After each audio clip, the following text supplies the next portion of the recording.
तुम्हाला मी आता एक दाखवते की कशी त्यांनी सजावट केलेली आहे अश्विनीताई पाथरकर यांनी. तर बघा ही कशी सुरेख रांगोळी काढलेली आहे त्यांनी.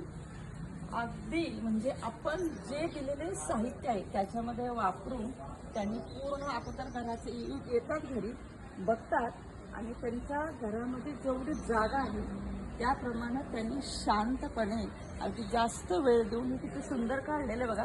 ही पेंटची रांगोळी पण त्यांनीच काढलेली आहे. ही डिझाईन, ही रांगोळी.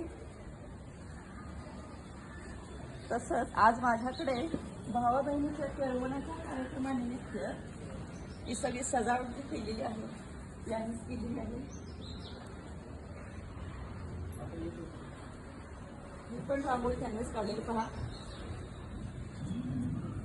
उत्तम हिगडे सोहळा केळवणाचा आणि आम्ही वैभवीचा.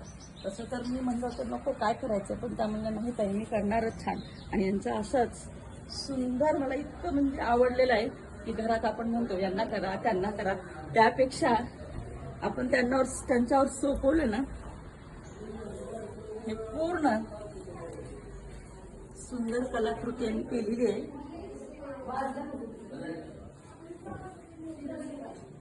हे पण डिझाईन आणि त्यांचं सगळं नियोजन आहे. हे माझं